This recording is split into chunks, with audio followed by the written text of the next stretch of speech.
guys, welcome back to Unlocked. I wanted to talk about rights and responsibilities. So I remember running this meeting from one of my mentors a while ago, and I think it was very interesting how it applies to, career growth and when somebody starts their career. So I used to hear it at the very beginning of my career, what the difference is between the rights, let's say, of an employee or the rights of somebody versus their responsibilities.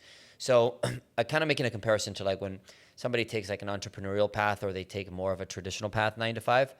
And, of course, the world is changing so much to where like you see people on YouTube that have never had jobs and they figure out how to make money online and digitally. And of course, the world is going crazy and AI and all that stuff. And it's a lot of great technology and advancements. But one thing that hasn't changed is like, how traditional companies that hire employees to stay for a long time approached rights versus responsibility. So I'll give you an example. As the interview process starts, they offer you a lot of the rights up front, and the responsibilities are kind of slim in a way because the goal is to retain the employee for years and years, So here's how it would sound. Hey, you're offered a position with us here. You're going to be on our 401k plan, which means that until you're, I think it's 57 or 67 years old, you'll have this much money from your paycheck put into that, which will help you with retirement. You'll also get X amount of time off. So you'll have, 30 days of PTO or 20 days of PTO throughout the year. You can roll over it. You can roll it over to the next year if you desire. You also have, 14 sick days if anything has to happen, if anything happens, unfortunately. And you have, the ability to maybe work from home twice a week. And we can expand that into 3 times a week. Salary starts at so-and-so, thousands of dollars per week or per year. And there's a chance that you can earn a, stock in the company, or there's a chance that you can earn a, 3 to 6% raise over the next few years based on, our quarterly reviews. You'll be able to see that. Your responsibilities are blank, blank, blank, fill in the blank. And so what that sounds like is a company that's going to keep you for very long. They put the responsibilities more towards the back, and they put the rights at front because that's what's going to reward the employee. So it's kind of like, here I am, company, X, giving you like thousands of like immediate gratification points for you to accept this job. And then we're going to pay you so that you can work here forever because our leverage is so big. Or you can work here for a big part of your career. I'm not saying this is bad. I'm just saying what the difference in the mindset is between different companies. Now, you fast forward 20 years, like a lot of my family members' careers or a lot of the people that I've known really just in business. You fast forward that person for 20 years, they're still at the company. They might be happy. And now they're used to the company, of course, because it's been 20 years of their life. So it's like half of somebody's like entire work career. And now they have a bigger position. Maybe they've made a little bit of more money. And they're in a spot to where maybe they've grown into a role where they have to travel, or maybe they probably have grown into a role where like the rights are not so present anymore. Yeah, you can take your sick days, but like we kind of need you, if you can push those off. Hey, I know you said you couldn't travel, but like now you're the head of this department or the head of that department is out.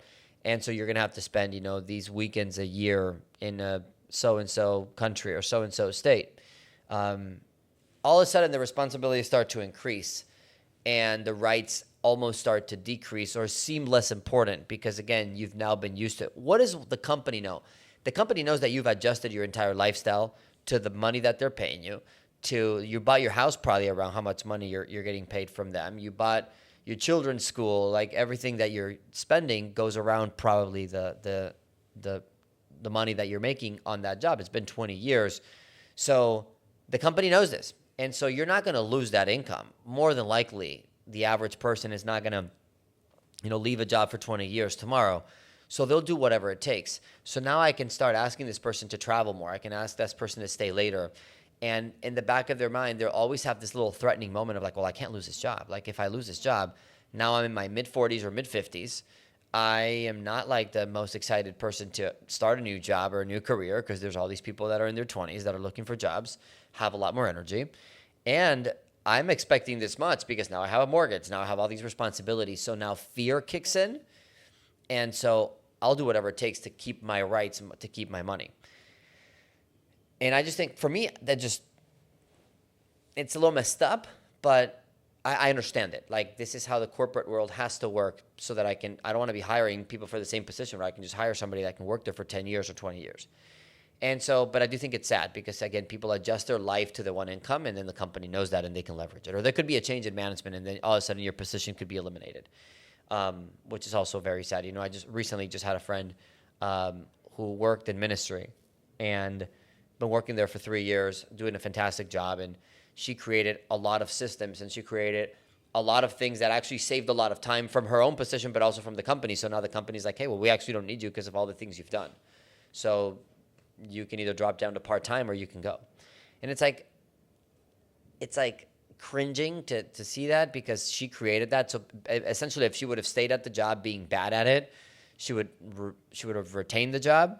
But if she was good at it, which she was, she kind of walked herself out of the job, because she created systems and implemented stuff that could help the job be better and more automated. And now she's out of a job, or she's out of half of a job, which I think is very sad, but it doesn't make sense business-wise. Now, when you think about other companies, like, for example, if there's a leader driving the business or some entrepreneur driving the business, they're going to focus a lot more on performance. So when they're doing their hiring, they're going to put a lot of the responsibilities up front and not a lot of the rights up front, because they understand that the person they want to attract the person based on the effort they're going to put in, not based on what they can get out of the company. So it's a whole different person that shows up here, and they're going to be more grateful. They're going to be ready to work. They're going to almost be ready to, like, hey, I'll work and I don't want to get paid. I just want to prove that I'm the right person, because they have the same mindset as probably an entrepreneur or a person that wants to be in that role. So what that interview process sounds like, if you're interviewing for a business, it sounds like they're going to tell you that it's very hard. They're going to tell you that not everybody's going to make it. They're going to be upfront about how much turnover it probably creates. They're going to tell you how many hours they're going to work. They're going to tell you how much of a mess it is and how much you're going to have to fix it. And then they're going to tell you, hey, we don't have many days off at the beginning of this career. Hey, if you make it 4, 5, 6, 10 years, that you'll have more rights. But at the beginning, we're expecting somebody to almost work as much as they can, because we need to build the business. We need to fix the company. And that's going to sound crazy to the majority of people, but to the right ones, it'll be like, that's exactly what I'm looking for. I'm looking for a place where I can show value, where I can grow within, where I can lead the business. And those are just the two types of interviews. I encourage you to, depends on what you're looking for. You can see based on what the interview is asking you to do. Are they offering you a lot of the rights up front? And it sounds really cool. Nothing wrong with that. You're just probably in for a position in which they want you for many, many, many, many years, and not necessarily a lot of growth.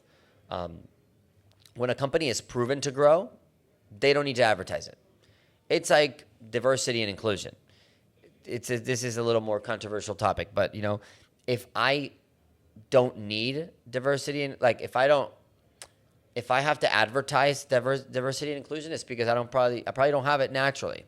So you'll see that companies that have lots of diversity and inclusion of all different kinds of people, they're not advertising it, because they have it by default, because whoever's leading the company's doing a great job. So with interviews, if some business is offering you a lot of responsibility up front, it almost sounds like super hard, and the reward comes later, you're probably in to work for somebody that's still working. The owner or the leader of the business is still actually in the front lines in some sort of shape, in some sort of way. The owner is leading, so they're expecting everyone to do the same. I think that's a healthier start. And again, it depends on what part of your career you're in. But I think that's how you can analyze, both companies. And I don't think there's nothing wrong. But for example, the business I'm in, at the beginning, I worked a lot more hours than I was getting paid for. And I was working 16-hour days, 18-hour days. My first year running a business, I was probably working from 6 in the morning to 11 o'clock at night every day, maybe even more.